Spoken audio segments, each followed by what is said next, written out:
Some of the most remarkable people in this world don't appear on movie screens or in sports arenas.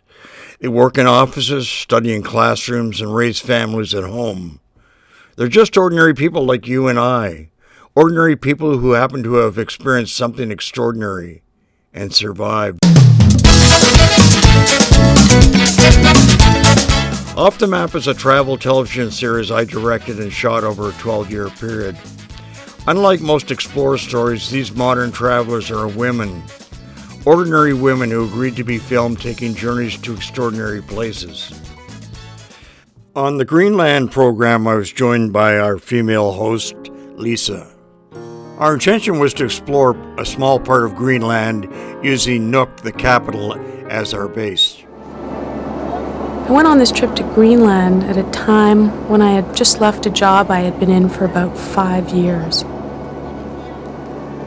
I guess I was at an in-between phase in my life and really felt that I needed to refresh myself, to cleanse my thoughts a bit, and I thought it would be great if I could just go somewhere very remote, very pure, and very quiet.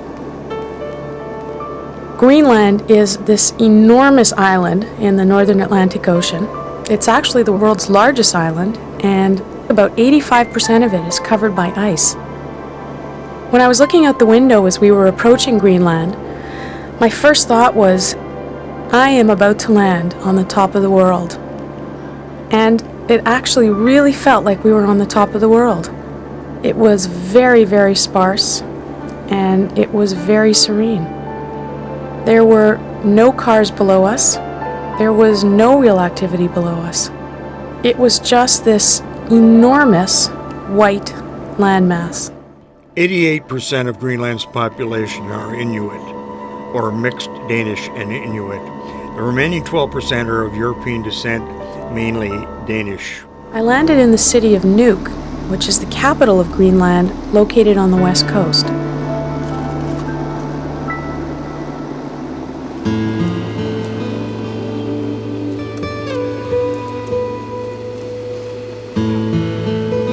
On my first day, I visited a small village near Nuuk and was given a tour by a guide named Tobin.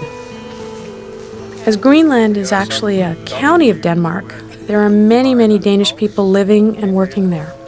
Tobin was a Dane who still spent his summers in Greenland. No, I buy my house in 1975. Okay. And we live here all the summer from March to September, October. Wow, so you get like some peace and quiet and... Yeah. But do you also like hunt and fish? But we go on hunting and fishing.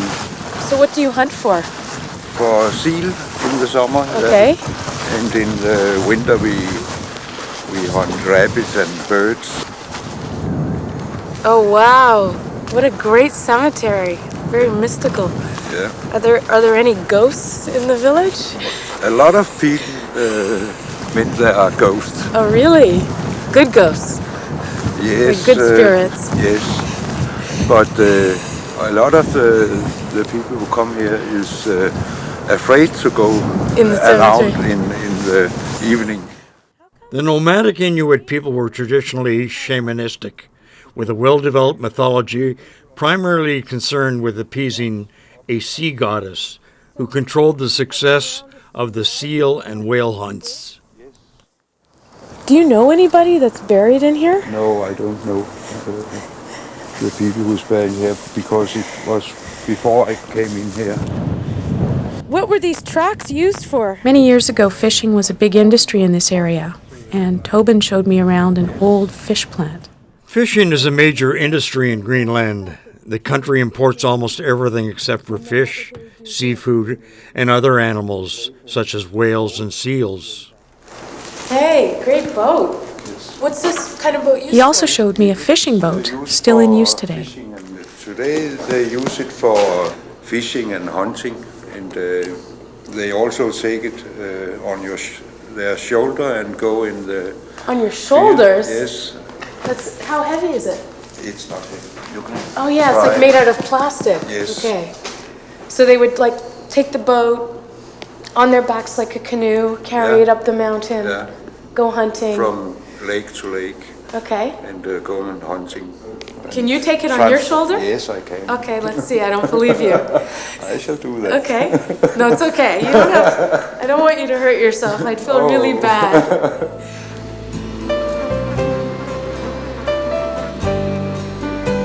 In the summer months in Greenland, the flies are so abundant, it's almost overwhelming.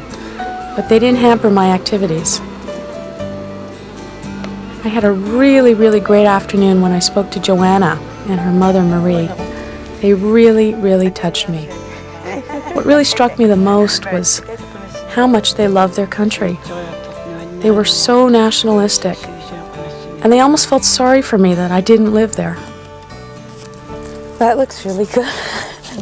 So what kind of fish is that? I think it's called capelin in English. It's a fish which comes into Greenland's coast every summer in June, in the beginning of June, and we used to catch it and dry it Okay. for the winter food. And you eat it all winter? Yes, we eat it all winter. And then you're dipping it in the Cod liver. cod liver. Yeah, it's very, very healthy. Great, lots of vitamins. Yeah, there are a lot of vitamins in this fish.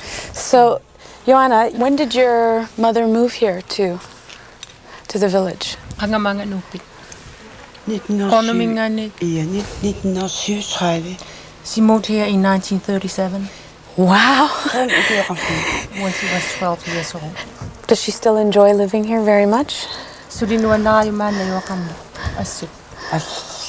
Very much. Very much. She would never live anywhere else in the whole world.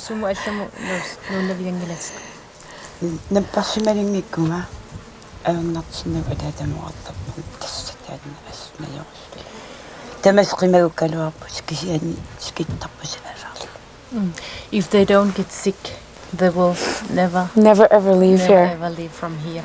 But it has been hard when we children left.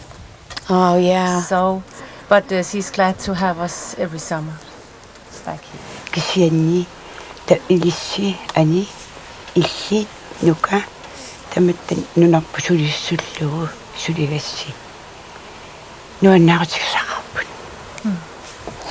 She can live in other places, but as we all have a job and we work for our land, Greenland, so she's happy about it. And really proud. I'm very proud of her.